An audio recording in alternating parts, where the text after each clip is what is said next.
स्वागत है आप सभी का नई कहानी में। मेरा नाम प्रताप है। कहते हैं ना कि जब पिता का साया सर पर होता है तो ज़िंदगी बहुत अच्छी लगती है और बेफिक्री भरी ज़िंदगी गुजर रही होती है। लेकिन जब पिता इस दुनिया से चला जाता है तभी बच्चों को उनकी अहमियत पता चलती है। हर औलाद के लिए उसके माता पिता का ज़िंदा होना बहुत ज़रूरी है, क्योंकि औलाद को अपने माता पिता के जाने के बाद ही पता चलता है कि ये ज़िंदगी उनके बिना कितनी मुश्किल है। मैं भी एक बिगड़ा हुआ और आवारा इंसान था। मैंने अपनी ज़िंदगी को हमेशा ही फुल एंजॉय किया था।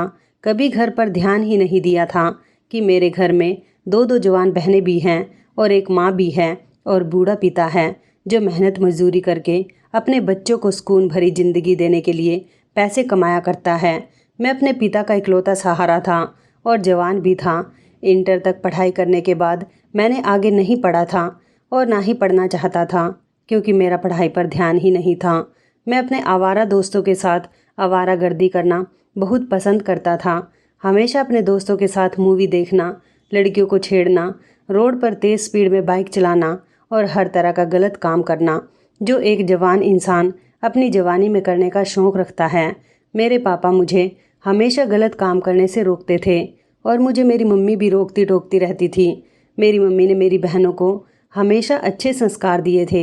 मेरी बहनों ने हाई स्कूल तक पढ़ाई की थी और उसके बाद वो घर में बैठ गई थी, क्योंकि मेरे पापा की इतनी कमाई नहीं थी कि वो आगे अपनी बेटियों को और पढ़ा सकते। मेरे पापा को मुझसे बहुत उम्मीदें थी और वो चाहते थे कि मुझे ज़्यादा से ज़्यादा पढ़ाए ताकि मैं आगे चलकर किसी अच्छी नौकरी पर लग जाऊं। बड़ी मुश्किल से उन्होंने मेरा इंटर कंप्लीट करवाया था, लेकिन मैं था कि मेरा अपनी पढ़ाई पर कोई ध्यान ही नहीं था और ना ही मैं घर पर कभी कोई ध्यान दिया करता था। सुबह को जब घर से निकलता तो रात को देर से घर वापस आता था। अपनी अय्याशियों के चक्कर में मेरा घर के खाने पीने पर भी कोई ध्यान नहीं रहता था। मैं कभी अपनी पॉकेट मनी से अपने दोस्तों को पार्टी देता तो कभी मेरे दोस्त अपनी पॉकेट मनी से मुझे पार्टी देते थे। मैं घर के खाने से भी बहुत दूर था और अपनी सेहत पर भी कोई ध्यान नहीं देता था। मेरे घर वाले मेरी इस हरकत से बहुत परेशान थे। मेरे पापा तो मुझे समझा समझा कर थक चुके थे। इतना घर से बाहर मत निकला करो और कभी अपने घर पर भी ध्यान दिया करो। मगर मुझे हर बार अपने पापा की बातें बुरी लगती थी और मैं उनकी बातों को इग्नोर करने के बाद अपनी ज़िंदगी को अपने हिसाब से जी रहा था और पापा की बातें एक कान से सुनकर दूसरे कान को निकाल दिया करता था। मेरी मम्मी अगर मुझे समझाती तो मैं उन्हें इमोशनली ब्लैकमेल करता था कि मैं आपका ही तो बेटा हूँ, क्या आप चाहती हो कि आपका बेटा इतनी सी उम्र में जिम्मेदारियां संभालने लगे। मेरी मम्मी कहने लगी कि बेटा तुम्हारे पिता बूढ़े हो चुके हैं और तुम जानते हो कि मैं भी बीमार रहती हूँ। तुम्हें नहीं पता कि माता पिता कितनी अहमियत रखते हैं।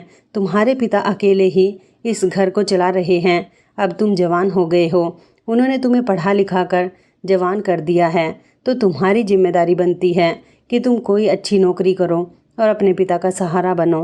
इस घर की जिम्मेदारियों को उनके कंधों से उतारकर अपने कंधे पर ले लो। मगर तुम हो कि घर पर कोई ध्यान ही नहीं देते। अगर तुम्हारे पिता को कुछ हो गया तो तुम जानते नहीं कि हम लोगों पर कितनी बड़ी मुसीबत आ जाएगी। मगर मैं कभी भी अपनी मम्मी की इस बात का मतलब समझ ही नहीं पाया था। मुझे तो जो करना होता था मैं वही करता था। मैं अपने माता पिता का एक ही बेटा था, इसलिए वो लोग भी मेरे साथ ज़्यादा जोर ज़बरदस्ती नहीं करते थे। मेरी दोनों बहनें भी मुझ पर जान देती थी।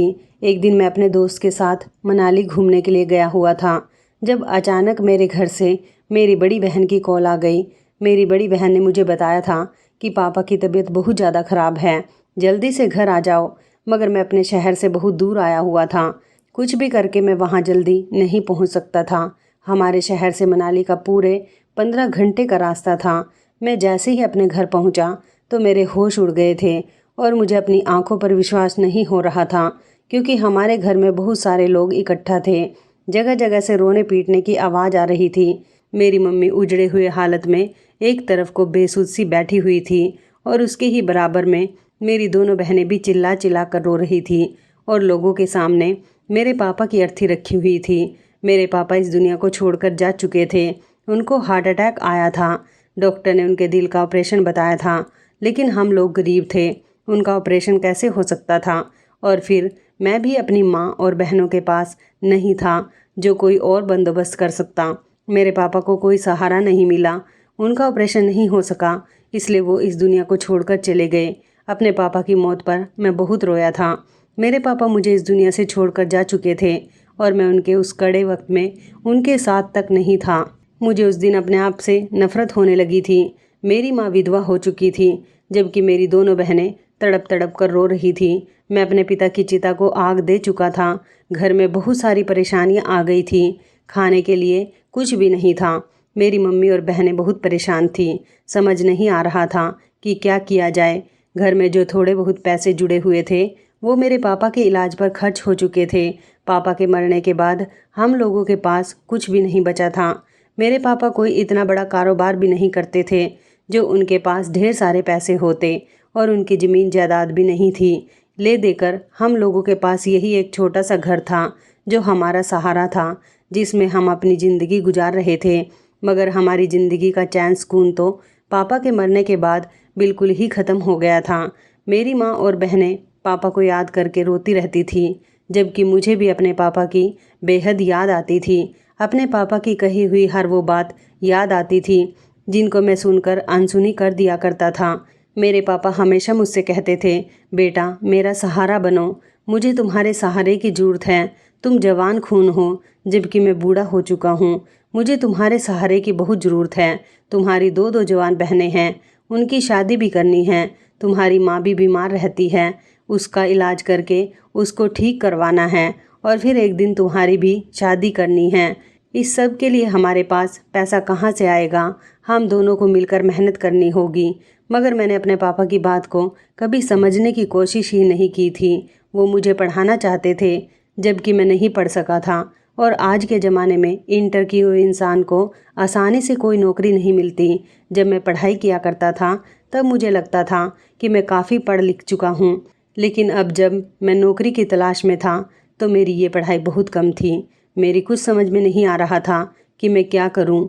घर के हालात तो दिन ब दिन बिगड़ते ही जा रहे थे, लेकिन मेरी माँ बहुत अच्छी थी। जब मैं रात को थक हार कर घर जाता था तो मेरे आगे खाना रख दिया जाता था। वो ये खाना कहाँ से लेकर आती थी, कहाँ से नहीं, मैंने इस बारे में कभी उनसे पूछने की कोशिश भी नहीं की।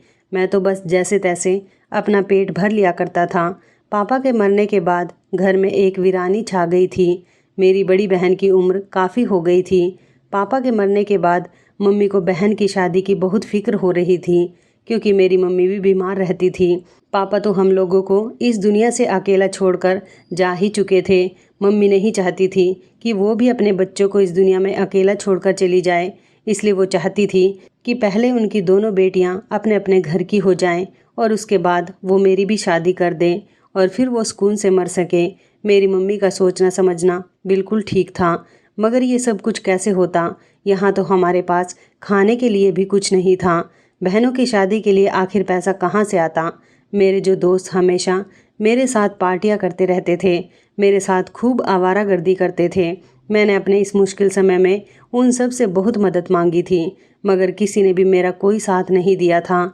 इस समय मुझे एहसास हो रहा था कि मुझे अपने दोस्तों के साथ यारी दोस्ती उस समय नहीं निभानी चाहिए थी, बल्कि अपने माता पिता की बात मान लेनी चाहिए थी।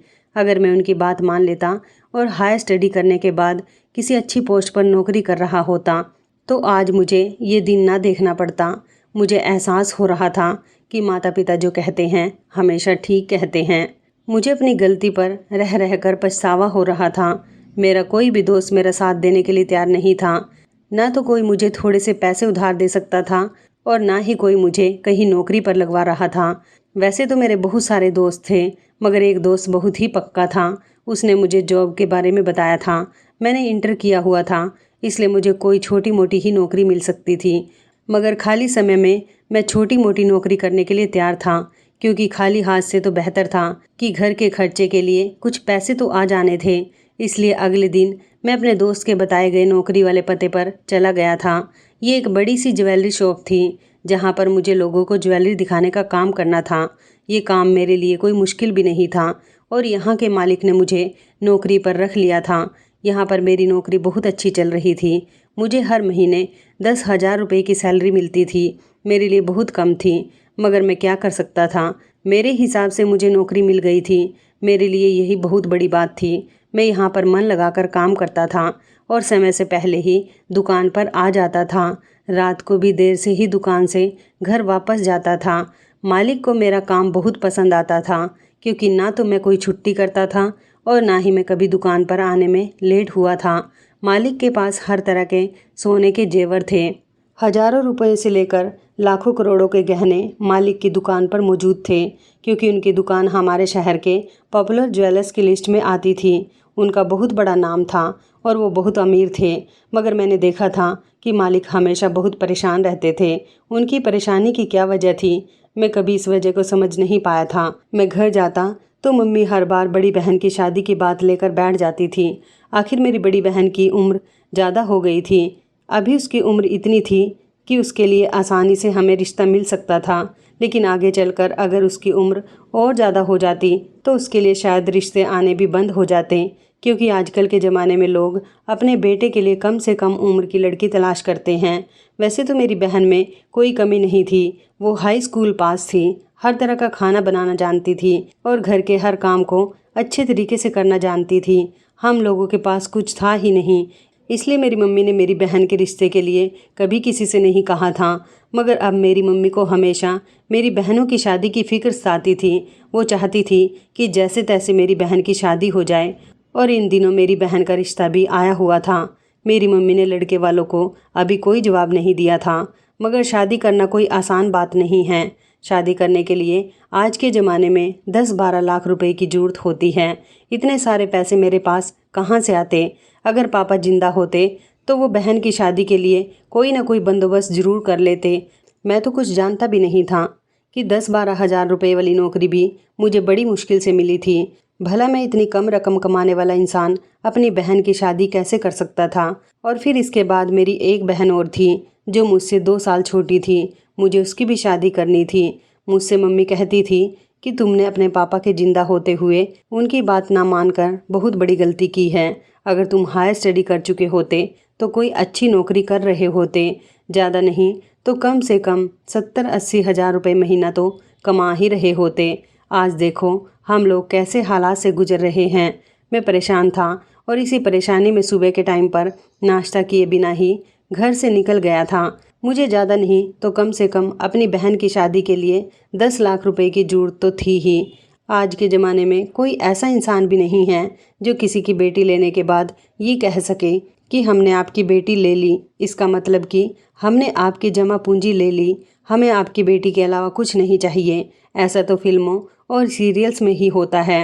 रियल लाइफ में तो लोगों को बहू के साथ साथ ढेर सारा दहेज भी चाहिए होता है, और फिर जेवरात भी। मैं बहुत परेशान था और इसी परेशानी में शॉप पर कस्टमर हैंडल कर रहा था। मालिक ने मुझे परेशान देखा तो मुझसे मेरी परेशानी की वजह पूछने लगे। उस समय मेरे अलावा वहाँ पर कोई भी नहीं आया था, क्योंकि सारे ही लड़के देर से आते थे और मैं समय से पहले ही दुकान पर पहुँच जाता था। गार्ड मुझे दुकान खोलकर दे दिया करता था और मेरे पहुँचते ही मालिक भी आ जाते थे। मैंने मालिक को अपनी परेशानी के बारे में बता दिया था। मेरी परेशानी सुनकर मालिक मुस्कुराए थे और कहने लगे कि तुम्हें परेशान होने की ज़रूरत नहीं है। मैं तुम्हारी कंडीशन समझ सकता हूँ, मैं तुम्हारी मदद कर सकता हूँ। तुम्हें अपनी बहन की शादी के लिए 10 लाख रुपए चाहिए ना, मैं तुम्हें दे दूँगा। कल तुम मेरे घर से आकर मुझसे 10 लाख रुपए ले जाना। मैंने कहा मालिक, लेकिन मैं इतनी बड़ी रकम आपको कैसे चुकाऊँगा, जबकि मैं तो महीने में मुश्किल से 10 या 12 हज़ार रुपये ही कमा पाता हूँ। मैं तो आपका कर्ज सारी ज़िंदगी भी नहीं चुका सकता। तो मालिक हंसने लगे और कहने लगे, अरे मैं तुमसे इतनी जल्दी पैसे नहीं मांग रहा। तुम अपनी सैलरी में से थोड़े थोड़े पैसे कटवाते रहना, और वैसे भी तुम मेरी दुकान पर काम ही कर रहे हो। जब तक काम करते रहोगे पैसे कटवाते रहना, और वैसे भी तुम बहुत मेहनती लड़के हो। धीरे धीरे तुम्हारी सैलरी यहाँ पर बढ़ती जाएगी। तुम आराम से अपनी बहन की शादी करो। आखिर तुम्हारे पिता भी तो इस दुनिया में नहीं हैं। अपनी माँ और बहनों का तुम ही तो इकलौता सहारा हो। मालिक की बात सुनकर मैं बेफिक्र हो गया था और बहुत खुश हुआ था। मैंने घर जाकर जब ये बात अपनी मम्मी को बताई तो मेरी मम्मी भी बहुत खुश हो गई थी।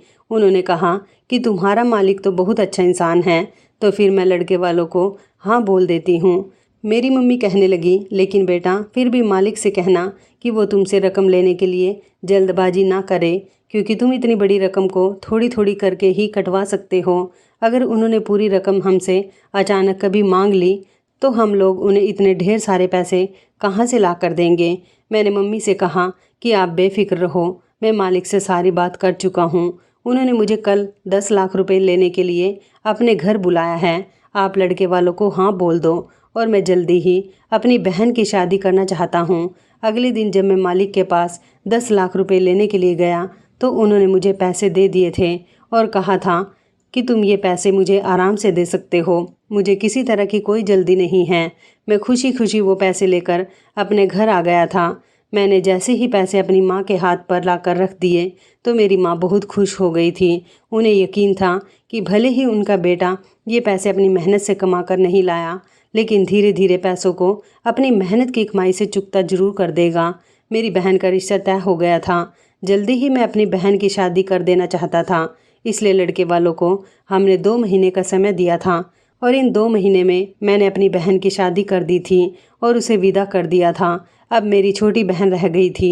मेरी छोटी बहन कहती थी कि वो अभी 1-2 साल तक शादी नहीं करेगी और वैसे भी पहले मैं इन पैसों का कर्ज चुका देना चाहता था। मैंने सोच लिया था कि जैसे ही मैं मालिक के आधे पैसे चुका दूंगा फिर मैं उनसे दोबारा से थोड़ा और कर्ज ले लूँगा और इस तरह अपनी दूसरी बहन की भी शादी कर दूंगा। मैं खुश था कि मेरी बहन की शादी हो गई थी। आज मुझे अपने ऊपर गर्व महसूस हो रहा था कि मैंने अपनी बहन की शादी कर दी। आज मेरे पापा जिंदा होते तो बहुत खुश होते। इसी तरह 3 महीने गुजर गए थे। 3 महीने में मैं हर बार 2 या 3 हज़ार रुपये मालिक से कटवा दिया करता था। जब थोड़ा और समय गुजर गया तो मालिक ने मुझे पर्सनली अपने घर बुलाया था। मैं मालिक की बात सुनकर चौंक गया था। उन्होंने कहा था कि रात को तुम फ्री टाइम पर मेरे घर आना। आज उन्होंने मुझे दुकान से भी जल्दी घर भेज दिया था और मैं अपने घर से खाना खाने के बाद जब फ्री हुआ तो मालिक के घर की तरफ चला गया था। मैं जब मालिक के पास गया तो उन्होंने मुझे बैठने के लिए कहा और मेरी बहुत खातिर की थी। मालिक कहने लगे कि मुझे मेरे पैसे चाहिए। मालिक की बात सुनकर मेरे पैरों तले से ज़मीन निकल गई थी कि आखिर वो कौन से पैसों की बात कर रहे थे। कहीं वो 10 लाख रुपए की तो बात नहीं कर रहे थे। मैंने मालिक से कहा कि आप किन पैसों की बात कर रहे हो, तो वो हंसते हुए कहने लगे, अरे तुम 10 लाख रुपए को भूल गए क्या, जिनमें से तुम अभी मुश्किल से 10,000 रुपये भी मुझे ठीक से नहीं दे पाए हो। मुझे मेरे 10 लाख रुपए चाहिए। मालिक की बात सुनकर मेरे होश उड़ गए थे। मैंने उनसे कहा, मालिक आप ये कैसी बातें कर रहे हो। आपने तो मुझे ये कहकर पैसे दिए थे कि आपको पैसों की अभी कोई जल्दी नहीं है और आप हर महीने मेरी सैलरी से पैसे थोड़े थोड़े करके काट लिया करेंगे, तो फिर आज आप ये कैसी बातें कर रहे हो। मालिक कहने लगे कि मैं बिल्कुल ठीक कह रहा हूँ। अगर तुमने मेरे पैसे मुझे वापस नहीं दिए तो मैं तुम्हें पुलिस के हवाले कर दूँगा और तुम जानते नहीं कि मेरी पहुँच कहाँ तक है। मालिक ने मुझे एक वीडियो दिखाया था जिसमें मैं मालिक के ही घर पर उनके हाथों से 10 लाख रुपए की रकम पकड़ रहा था। ये सब देखकर तो मेरे होश उड़ गए थे और मुझे डर लगने लगा था कि आखिर मालिक मेरे साथ ऐसा क्यों कर रहे हैं। मैंने मालिक के आगे हाथ जोड़ लिए और कहने लगा कि मालिक प्लीज़ आप मेरे साथ ऐसा मत करो, मैं आपके पैसे आपको वापस दे दूँगा। आप कहेंगे तो मैं सारी रात और सारा दिन आपकी दुकान को अकेले संभाल लूँगा, मगर भगवान के लिए आप मेरे साथ ऐसा मत करो। मैं आखिर इतने ज़्यादा पैसे आपको कहाँ से ला कर दूँगा। जितने भी पैसे आपने मुझे दिए थे वो मेरी बहन की शादी में खर्च हो गए। मेरे पास अब कोई पैसा नहीं है। मालिक कहने लगे, अच्छा ठीक है, तुम्हारे पास इस समय पैसे नहीं हैं तो कोई बात नहीं, लेकिन मुझे तो मेरे पैसे चाहिए। अगर तुम चाहते हो कि मैं तुम्हें दिए हुए पैसों को भूल जाऊं तो फिर तुम्हें मेरा काम करना होगा। बताओ मेरा काम करोगे। मालिक की बात सुनकर मैंने बिना कुछ सोचे समझे ही उन्हें हाँ कह दिया था। फिर मैंने उनसे कहा कि कैसा काम। मालिक ने मुझसे कहा कि मुझे तुम्हारे डॉक्यूमेंट्स चाहिए। मैं मालिक की बात सुनकर दंग रह गया था कि आखिर वो मेरे डॉक्यूमेंट्स का क्या करते। तो उन्होंने मुझे बताया कि मैं तुम्हें यूरोप भेजना चाहता हूँ, तुम्हारा पासपोर्ट बनवाना चाहता हूँ ताकि तुम यूरोप जा सको। मालिक की बात सुनकर मुझे बड़ी हैरानी हुई थी कि आखिर वो मुझे इतनी दूर जाने के लिए क्यों कह रहे हैं। मैंने चौंकते हुए कहा कि मालिक मुझे वहाँ जाकर क्या करना होगा। तो वो कहने लगे कि ये सब मैं तुम्हें बता दूंगा, बस तुम 10-15 दिन तक का इंतज़ार करो, तुम्हें सब कुछ पता चल जाएगा। मैं बहुत परेशान था कि मालिक की इस बात का मतलब क्या हो सकता है, और परेशानी में ही मैं अपने घर आया तो मेरी माँ मुझसे मेरी परेशानी की वजह पूछने लगी। मैंने उन्हें सब कुछ बता दिया था। मेरी मम्मी बहुत डर गई थी। मालिक का एक आदमी मेरे साथ मेरे घर आया था, जिसको मैंने अपने डॉक्यूमेंट्स दे दिए थे। मेरी मम्मी कहने लगी, बेटे तुमने अपने डॉक्यूमेंट्स अपने मालिक को दे दिए हैं, कहीं तुम्हारा मालिक तुम्हारा पासपोर्ट बनाने के बजाय तुम्हारे डॉक्यूमेंट्स का कोई गलत फ़ायदा ना उठा ले। मैंने कहा, मम्मी पता नहीं मेरी किस्मत में क्या लिखा हुआ है, मेरे साथ क्या होना है। मम्मी कहने लगी कि तुम्हारा मालिक अगर तुम्हें यूरोप भेज रहा है तो तुम मत जाना, हम तुम्हारे बिना कैसे रहेंगे, और तुम्हारे पिता भी हम लोगों के साथ नहीं हैं। मैंने कहा, मम्मी तो फिर मैं क्या करूं? मालिक पैसे मांग रहा है, और अगर पैसे नहीं दिए तो वो मुझे पुलिस के हवाले कर देगा। उसके पास पूरा सबूत है कि मैंने उससे पैसे लिए हैं। इससे बेहतर यही होगा कि मैं मालिक का काम कर दूं और इस कर्ज से आज़ाद हो जाऊं। मुझे नहीं पता था कि मालिक इतना घटिया इंसान निकलेगा। मम्मी कहने लगी, बेटा तुम नहीं जानते कि दुनिया बहुत बुरी है, पता नहीं तुम्हारे साथ यूरोप जाने के बाद क्या होगा। मम्मी की बातों ने मुझे और ज़्यादा परेशान कर दिया था। मैं उनके पास से उठकर अपने कमरे में आ गया था। सारी रात मुझे जागते जागते हो गई थी।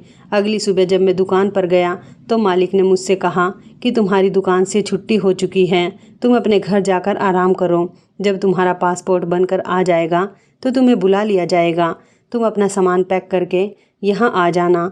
अब मुझे अपने पासपोर्ट आने का इंतज़ार था। मैं घर में रहकर अपना वक्त गुजार रहा था। मेरे साथ साथ मेरी बहन और मेरी मम्मी भी बहुत परेशान थी। समझ नहीं आ रहा था कि क्या होने जा रहा है। एक दिन मालिक की मेरे पास कॉल आई और उन्होंने मुझसे कहा था कि तुम अपना सामान पैक करो, तुम्हारा पासपोर्ट बनकर आ गया है और जल्द से जल्द मेरे घर पर आ जाओ। मैंने अपने थोड़े से कपड़े रख लिए थे। मैंने अपनी मम्मी को कहा था कि वो मेरी बहन को लेकर नानी के घर चली जाए। अब वो यहाँ अकेली रहेंगी तो परेशान हो जाएंगी। मेरी मम्मी का मन नहीं कर रहा था कि वो मुझे यूरोप जाने दें, लेकिन हम लोग मालिक के हाथों मजबूर हो चुके थे और कोई रास्ता भी नहीं था। मेरे कहने के मुताबिक मेरी मम्मी और बहन घर में ताला लगाकर नानी के यहाँ रहने के लिए चली गई थी और मैं मालिक के पास आ गया था। मालिक ने मुझे बताया था कि उनकी एक जवान बेटी थी जिसको उन्होंने कम उम्र में ही यूरोप पढ़ने के लिए भेज दिया था। वो वहाँ पर पढ़ाई करते करते यूरोपियन लड़के के इश्क में पड़ गई थी और उसने उसके साथ शादी करने का फैसला कर लिया था। उसने ये बात अपने पिता को फ़ोन करके बताई थी कि वो उस लड़के से शादी करना चाहती हैं, लेकिन मालिक इस बात के सख्त खिलाफ थे। वो अपनी बेटी की शादी उस लड़के के साथ नहीं करना चाहते थे, बल्कि उन्होंने अपनी बेटी से कहा था कि वो उसे लेने के लिए आ रहे हैं, मगर उनकी बेटी ने साफ इनकार कर दिया और वो जहाँ पर पढ़ती थी, जिस हॉस्टल में रहती थी, वहाँ से एक दिन अचानक गायब हो गई। उनकी बेटी कहाँ चली गई उन्हें ये बात पता नहीं चली। वो कई बार यूरोप अपनी बेटी को तलाश करने के लिए गए।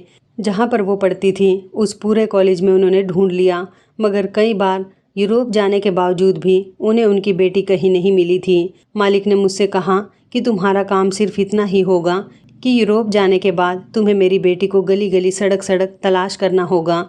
मुझे यकीन है कि तुम जब सड़कों पर फिरोगे तो तुम्हें कहीं ना कहीं मेरी बेटी ज़रूर मिल जाएगी, और जैसे ही तुम्हें मेरी बेटी मिले तो तुम्हें फ़ौरन उसे मेरे पास लेकर आना है। मैं अपनी बेटी के लिए तड़प रहा हूँ।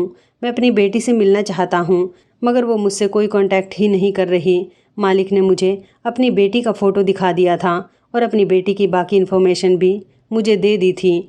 मालिक ने मुझसे कहा था कि अगर तुमने मेरा ये काम नहीं किया और या फिर कहीं भागने की कोशिश की तो तुम जानते हो कि इस शहर में तुम्हारी माँ, तुम्हारी बहन भी रहती है।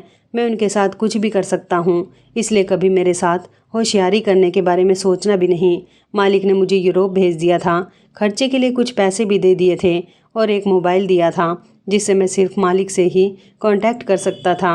उन्होंने मुझसे कहा था कि तुम अपनी फैमिली से भी कोई कांटेक्ट नहीं कर सकते। मैं यूरोप आ गया था और यहाँ पर हर जगह मालिक की बेटी को तलाश कर रहा था। यूरोप के लोग बिल्कुल अलग होते हैं। यहाँ पर इंडिया के लोगों की पहचान अच्छे तरीके से की जा सकती थी, मगर मुझे मालिक की बेटी कहीं भी नहीं मिल रही थी। मैं यहाँ सड़कों पर अकेला फिर रहा था। मेरे हाथ में मोबाइल था। मुझे अपनी मम्मी और बहनों की बहुत याद आ रही थी। मैं चाहकर भी उनसे बात नहीं कर सकता था क्योंकि मालिक ने मुझे मेरी फैमिली से बात करने के लिए सख्त मना किया हुआ था। मेरी समझ नहीं आ रहा था कि मैं क्या करूं। मेरे पास इतने पैसे थे कि मैं अपना खर्च आराम से कर सकता था। मुझे फ़िक्र हो रही थी अपनी मम्मी और अपनी बहन की कि वो लोग नानी के घर पर कैसे अपने दिन काट रही होंगी, क्योंकि मेरे नाना नानी तो जिंदा नहीं थे। घर में मामा मामी ही थे और उनका नेचर भी अच्छा नहीं था। मैं जानता था कि वहाँ पर मेरी बहन और मेरी मम्मी को बहुत जलील किया जा रहा होगा। मैं अपनी मम्मी को कुछ पैसे भेजना चाह रहा था, इसलिए मुझे पैसों की बहुत ज़रूरत थी। अगर मालिक से पैसे ले लेता तो और उनका कर्जदार हो जाता। इसलिए सोच रहा था कि मैं यहाँ पर कोई काम कर लूँ जिससे मेरे पास पैसे आए और मैं किसी तरह मालिक को ये पैसे दे दूँ और उनसे कहूँ कि ये पैसे मेरी मम्मी को दे देना। मगर मुझे तो नौकरी भी इतनी आसानी से नहीं मिल सकती थी। जब मुझे अपने ही शहर में ढंग की नौकरी नहीं मिली तो यहाँ विदेश में कैसे मिल सकती थी। मैं सड़कों पर मारा मारा फिर रहा था। हर जगह हर किसी के घर पर मेरी नज़र थी। घर के दरवाज़ों को मैं गौर से देखता था कि कहीं से निकलती हुई या आती हुई मुझे मालिक की बेटी मिल जाए तो मैं उनकी बेटी उनको सौंप दूं और इस काम से आज़ाद हो जाऊं। मगर कई दिन हो गए थे, मालिक की बेटी मुझे कहीं नहीं मिल रही थी। सारा दिन मालिक की बेटी को तलाश करने के बाद मैं एक सड़क पर ही लेट जाता था। वैसे तो मेरे पास रहने के लिए कमरा भी था, लेकिन मेरी नज़रें मालिक की बेटी को तलाश कर रही थी। मुझे लगता था कि कहीं मालिक की बेटी रात के समय सड़क पर आती होगी तो शायद मैं उसे रात के समय ही ढूंढ लूं। इसलिए मैं कहीं भी किसी भी सड़क पर रात के समय लेट जाता था। 3 दिन से मैं एक ही सड़क के किनारे थक हार कर लेट रहा था, क्योंकि यहाँ पर एक अजीब सा सुकून था। एक दिन मुझे मालिक की बेटी नज़र आ ही गई थी, लेकिन ये देखकर मैं दंग रह गया था कि उसके साथ एक बूढ़ा आदमी मौजूद था। मैं मालिक की बेटी के करीब जाने की कोशिश कर रहा था, मगर वो कहीं पर अचानक से गायब हो गई थी। अगले दिन फिर से वो मुझे एक शॉपिंग मॉल में मिली थी, लेकिन जैसे ही मैं उसके करीब गया तो वो बूढ़ा आदमी उसका हाथ पकड़कर खड़ा हो गया, तो मैं पीछे हट गया। थोड़ी ही देर गुजरी थी कि बूढ़ा आदमी किसी से फ़ोन पर बातों में बिजी हो गया। जब मैं मौका देखकर मालिक की बेटी के पास गया और उसे कहने लगा कि मुझे तुमसे कुछ बात करनी है। मेरी बात सुनकर वो समझ गई थी कि मैं इंडियन हूँ, इसलिए वो कहने लगी कि आप इंडिया से आए हो। मैंने कहा हाँ, मैं तुम्हें लेने के लिए आया हूँ। तो उसने कहा कि यहाँ से चले जाओ, अगर इस आदमी ने तुम्हें देख लिया तो तुम्हारी जान को खतरा हो सकता है। उसने मेरे हाथ में एक कार्ड थमाया और खुद वहाँ से चली गई। शायद वो समझ गई थी कि मैं उसे लेने के लिए आया हूँ, या फिर उसे मेरी मदद की ज़रूरत थी। इस कार्ड पर एक एड्रेस लिखा हुआ था और मोबाइल नंबर भी था, लेकिन इस लड़की के साथ ये बूढ़ा आदमी कौन था और ये बूढ़े आदमी से इतना डर क्यों रही थी, जबकि ये कोई रिश्तेदार भी नहीं हो सकता, क्योंकि अगर कोई रिश्तेदार होता तो मालिक आसानी से अपनी बेटी को तलाश कर सकता था। मुझे इस एड्रेस पर जैसे तैसे जाना ही था, लेकिन पहले मुझे इस लड़की से फ़ोन पर बात करनी थी। मालिक ने मुझे वैसे भी अपना मोबाइल सिर्फ खुद से ही बात करने के लिए दिया था, लेकिन मेरे पास अपना पर्सनल कोई मोबाइल नहीं था, इसलिए मैंने इस नंबर से ही मालिक की बेटी को कॉल की। उसने मेरी कॉल बहुत देर के बाद रिसीव की थी। वो खामोशी से फ़ोन पर कहने लगी कि मैं बहुत बड़ी मुश्किल में फंस गई हूँ, प्लीज़ मुझे बचा लो। मैं जानती हूँ कि तुम इंडियन हो, मैं काफ़ी दिनों से तुम्हें देख रही हूँ और तुमसे कांटेक्ट करने की कोशिश कर रही हूँ। फिर मैंने उसे बताया कि मैं तुम्हें पहले से जानता हूँ और तुम्हारे पापा ने ही मुझे तुम्हें लेने के लिए भेजा है। तो वो अचानक भावुक हो गई और कहने लगी कि ये आदमी बहुत ख़तरनाक है। उसने मुझे बताया कि मैं जब यहाँ पढ़ने के लिए आई थी तो मेरी क्लास का एक प्रोफेसर मुझ पर गंदी नज़र रखता था। मैं इस आदमी से बचने की बहुत कोशिश करती थी। इसी दौरान मुझे अपने कॉलेज के एक लड़के से प्यार हो गया था। हम दोनों एक दूसरे से बहुत प्यार करते थे। मैंने ये बात जब पापा को बताई कि मैं इस लड़के से शादी करना चाहती हूँ तो पापा ने मुझे साफ मना कर दिया था कि तुम उस लड़के के साथ शादी नहीं करोगी। अगर तुमने शादी करने के बारे में सोचा भी तो मैं तुम्हारी पढ़ाई बंद करवा दूंगा। मैं इस लड़के से बहुत प्यार करती थी और पापा को मनाने की कोशिश कर रही थी। इसी दौरान कॉलेज के प्रोफेसर ने मुझे किडनैप करवा लिया। ये आदमी मेरा प्रोफेसर है। जब इसको पता चला कि मैं यहाँ पर अकेली पढ़ने के लिए आई हूँ तो इसने मेरा फ़ायदा उठाया और मुझे अपने घर में किडनैप करके रख लिया।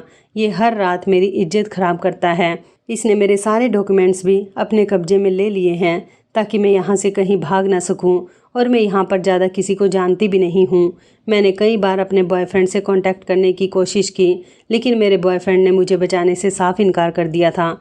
जबकि उसको मैंने बताया कि प्रोफेसर ने मुझे किडनैप कर लिया है और वो मेरी इज्जत ख़राब कर चुका है, तो मेरे बॉयफ्रेंड ने साफ मना कर दिया कि मैं अब उसके काबिल नहीं रही हूँ, इसलिए वो मेरी कोई मदद नहीं करना चाहता। मैं अपने पापा से मदद भी नहीं मांग सकती थी क्योंकि मेरे पापा मुझसे बहुत नाराज़ थे। मेरे पास किसी से कांटेक्ट करने के लिए मोबाइल भी नहीं था, इसलिए मैंने घर के एक नौकर का मोबाइल चोरी किया। यहाँ का कोई भी इंसान मेरी मदद नहीं कर सकता था। मेरे प्रोफेसर का इस दुनिया में कोई नहीं है। इसने मुझे अपनी पत्नी बनाकर यहाँ पर रखा हुआ है और ये अच्छी तरह से जानता है कि मेरे सारे डॉक्यूमेंट्स इसके पास हैं, तो मैं भाग भी नहीं सकती। इसलिए मुझे कभी घर से बाहर लेकर चला जाता है, लेकिन मेरी मदद करने वाला कोई नहीं है। मैंने कई बार तुम्हें देखा, तुम मुझे इंडिया के लगे थे, इसलिए मैं काफ़ी दिनों से तुम्हारी तलाश में थी कि किसी बहाने से मेरी तुमसे बात हो जाए। तुम ही हो जो मेरी मदद कर सकते हो। लेकिन देखो, भगवान का करिश्मा, पापा ने तुम्हें मेरी यहाँ पर मेरी मदद करने के लिए ही भेजा है। मैंने उसे कहा, हाँ, मुझे तुम्हारे पापा ने ही भेजा है, लेकिन मैं तुम्हें यहाँ से कैसे निकालूं? तुम्हारे डॉक्यूमेंट्स भी नहीं हैं और तुम्हारे पापा का कहना है कि किसी भी तरह मैं तुम्हें इंडिया पहुँचा दूँ। वो लड़की कहने लगी कि इस समय प्रोफेसर बेहोशी की दवाई खाकर सो रहा है। ये मोबाइल मैं उसके सो जाने के बाद ही निकालती हूँ और तुम इस नंबर पर कॉल मत करना। मैं यहाँ से अचानक नहीं भाग सकती क्योंकि इस प्रोफेसर की पहुँच बहुत दूर दूर तक है। ये मुझे कहीं से भी पकड़वा लेगा। तुम यहाँ आ जाओ और किसी भी तरह इस प्रोफेसर का भरोसा जीत लो। तुम किसी भी तरह प्रोफेसर के घर तक आ जाओ, उसके बाद मैं तुम्हें बताती हूँ कि क्या करना है। और अब मैं फ़ोन रख रही हूँ। ये बहुत ख़तरनाक आदमी है। ये मेरे ऊपर बहुत अत्याचार कर चुका है। हर रोज़ मेरी इज्जत के साथ खिलवाड़ करता है और मुझे इसने अपने घर में कैद करके इसलिए रखा हुआ है क्योंकि जब मैं कॉलेज में पढ़ती थी तो उसको मैं बहुत पसंद आ गई थी। उसने सारी ज़िंदगी कभी शादी नहीं की, लेकिन जब उसका दिल मेरे ऊपर आ गया तो उसने मुझे अपनी ख्वाहिश बना लिया और मेरे अकेलेपन का फ़ायदा उठाकर मुझे किडनैप कर लिया। मुझे इससे आज़ादी चाहिए। कुछ भी करके मुझे यहाँ से निकाल लो प्लीज़। उस लड़की ने ये कहकर कॉल कट कर दी थी। मैंने सोचा था कि प्रोफेसर बहुत बड़ा आदमी है, ज़रूर उसके घर में ढेर सारे नौकर होंगे। वो मुझे भी कोई ना कोई काम अपने घर में ही दे देगा।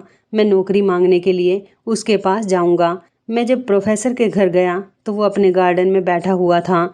मैं उसके सामने गया और मैंने कहा कि सर, मुझे नौकरी चाहिए। मैं बहुत गरीब इंसान हूँ और इंडिया से आया हूँ। प्लीज़ मुझे अपने घर में कोई काम दे दो। आप जो काम दोगे मैं उसको खुशी खुशी कर लूँगा। उसने मुझसे कहा कि तुम क्या काम कर लेते हो? हमारे यहाँ हमें शेफ़ की ज़रूरत है।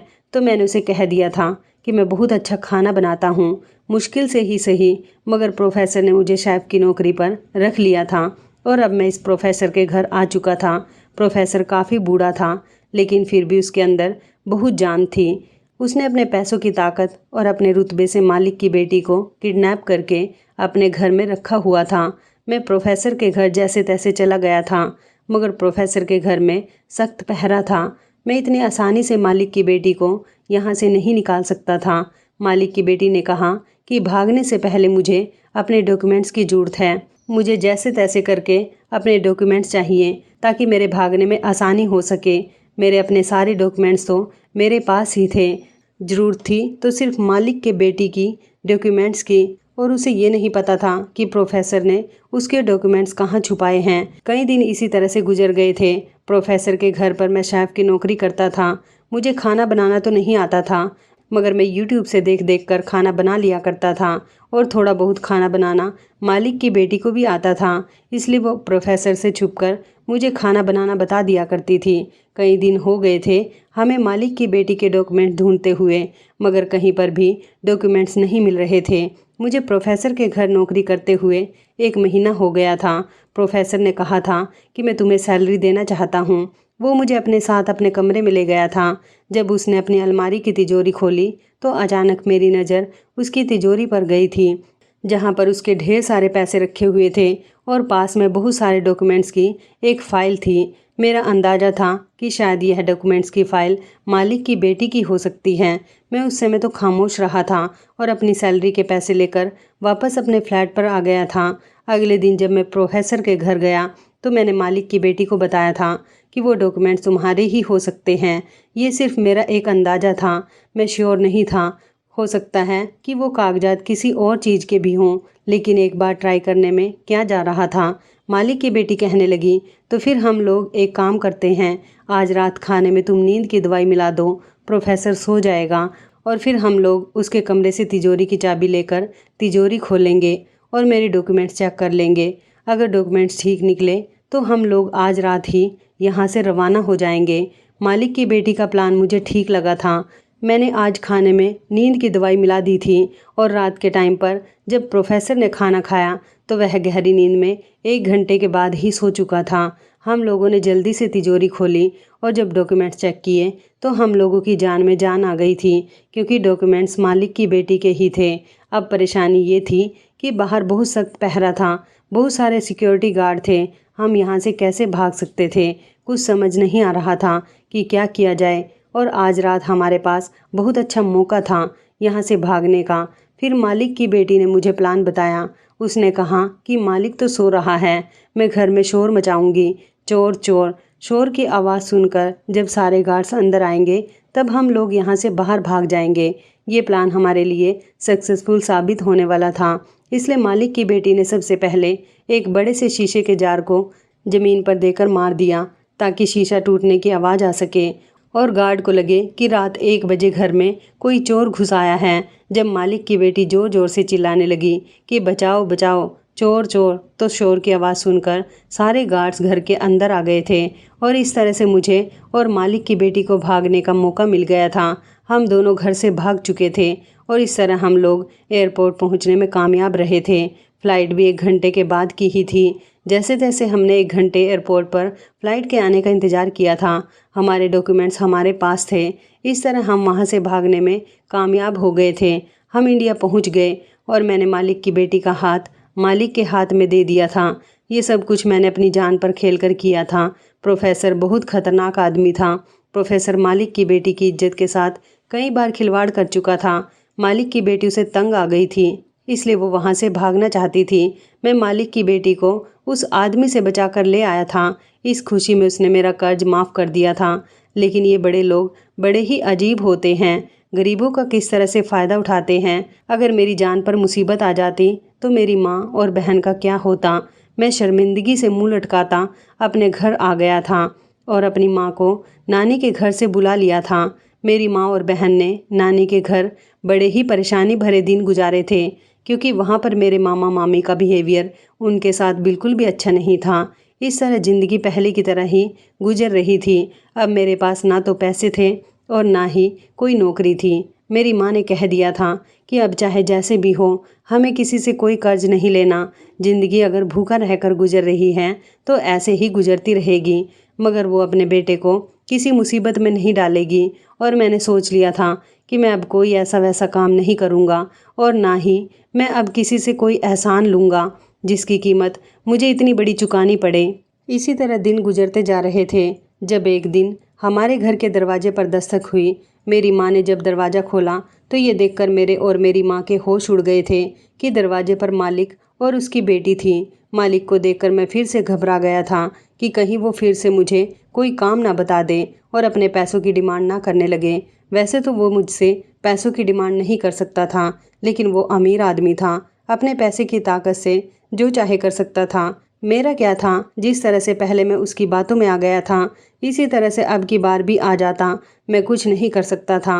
वो हमारे घर में आया और अपनी बेटी के साथ सामने ही कुर्सी पर बैठ गया था, मगर उसने आज जो बात कही थी उसने तो मेरे होश उड़ा दिए थे। वो हमारे घर पर अपनी बेटी का रिश्ता मेरे लिए लेकर आया था।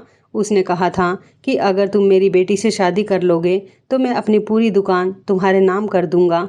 मैं जानता हूँ कि मेरी बेटी यूरोप में एक लड़के से मोहब्बत करती थी और उसने मुसीबत भरे समय में उसका साथ नहीं दिया, मगर तुमने मेरी बेटी को बचा लिया। तुमसे बेहतर मेरी बेटी के लिए कोई नहीं हो सकता। हाँ, मेरी बेटी को शायद कोई एक्सेप्ट नहीं कर पाएगा, क्योंकि प्रोफेसर कई बार मेरी बेटी के साथ गलत कर चुका है। मैं अमीर इंसान हूँ, लेकिन मुझसे भी अमीर वो प्रोफेसर है जिसका मैं कुछ नहीं बिगाड़ सकता। आज मैं तुम्हारे आगे हाथ जोड़ता हूँ और कहता हूँ कि मैंने तुम्हारे साथ जो भी किया उसके लिए मुझे माफ़ कर दो। मेरी बेटी को अपना लो, तुम्हारी सारी ज़िंदगी बहुत आराम से गुजरेगी। तुम्हें कुछ करने की ज़रूरत भी नहीं होगी। मेरे पास जितना भी सोना है तुम सब रख लो और मैं अपनी दुकान का मालिक भी तुम्हें बना देता हूँ, क्योंकि मेरे पास सबसे कीमती चीज़ मेरी बेटी है, तुम मेरी बेटी को अपना लोगे तो तुम्हारी ज़िंदगी भी संवर जाएगी। मैंने जैसे तैसे अपनी माँ की तरफ देखा।